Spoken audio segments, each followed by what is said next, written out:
বিষয়টি রাশেদ খান, সে তো হলো একটা পার্টি সেক্রেটারি থেকেই হলো অন্য দলে হলো ইলেকশন করেছে।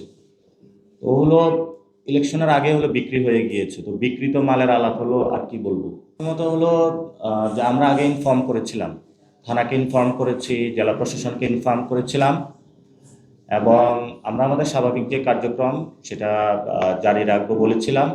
তো তারা আমাদেরকে বলে নাই যে এই ধরনের কোনো কনসার্ন আছে বা কোনো কিছু। আমরা স্বাভাবিকভাবেই ছিলাম, এবং আমাদের সামনে লোকজনও ছিল হাতে গোনা কয়েকজন, 10, 15, 20, 30 জনের মতন ছিল।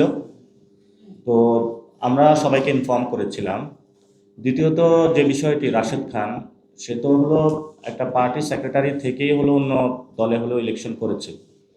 তো হলো ইলেকশনের আগে হলো বিক্রি হয়ে গিয়েছে। তো বিক্রিত মালের আলাপ হলো, আর কি বলবো। আর আরেকটা বিষয় আপনি যেটা বলছিলেন যে কম্প্রোমাইজ, এই ইলেকশন যখন সরকার গঠন হয়েছে, এই ইলেকশনের পরে আমাদের যারা মিডিয়া পাড়ায় অনেকে ভোকাল ছিল, অনেক টকশো করতো, ভালো ভালো কথা বলতো, তারাও চুপ হয়ে গিয়েছে।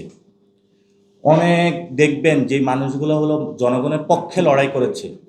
আপনারা কি এই যে সরকারের একজন উপদেষ্টা জাহেদুর রহমান মনে হয় ওনার নাম, সবাই হলো বাংলাদেশে আমরা যখন ইয়াং জেনারেশন ছিলাম, নট অনলি জাহিদুর রহমান, জুনায়েদ সাকির কথাও বলি, আমি তো ক্যাম্পাসে আইসা তার প্রতি বিমোহিত হয়ে ছাত্র ফেডারেশনে করা শুরু করেছিলাম।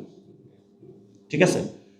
তো যে মানুষগুলোর কথা দ্বারা মানুষ মোহিত হইতো, মনে করতো যে আমার ভয়েসটা সে বলতেছে, আমি জাস্ট দুইটা এক্সাম্পল দিলাম। এই মানুষগুলো তো কিন্তু জাস্ট হলো পদ পেয়ে হলো মুখ বন্ধ হয়ে গিয়েছে, চুপসে গেছে। এটা শুধু এই দুই মানুষ না, আমাদের কালচারাল জগতের অনেকে হলো চুপ হয়ে গিয়েছে। আমাদের যারা দীর্ঘদিন ধরে রাজপথে লড়াই করেছিলেন তারাও চুপ হয়ে গিয়েছিল।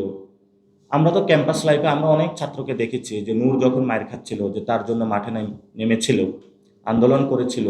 নট অনলি ওই সময়, এই প্রথম যে জাতীয় পার্টির অফিস দখল করতে যখন নূর গিয়েছিল একটি গোপন প্ল্যান অনুযায়ী, তখনও কিন্তু সে মায়ের খাওয়ার পর আমরা তার প্রতিবাদে মিছিলটা করেছিলাম।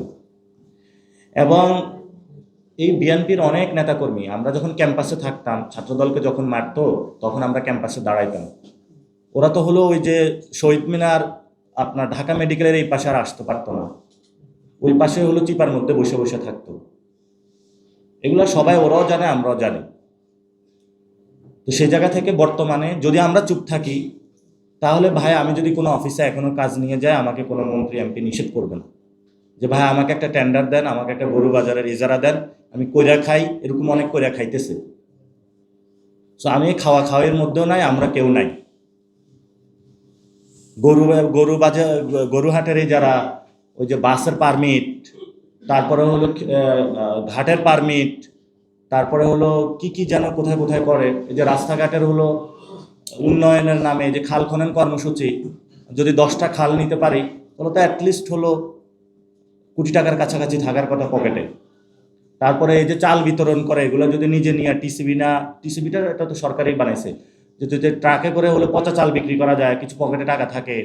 এরকম অসংখ্য ধান্দা আছে বাংলাদেশে। এই ধান্দাগুলো আমরা করি না। এগুলো করতে চাইলে করতে পারি, তাহলে মুখে কথা বলা যাবে না।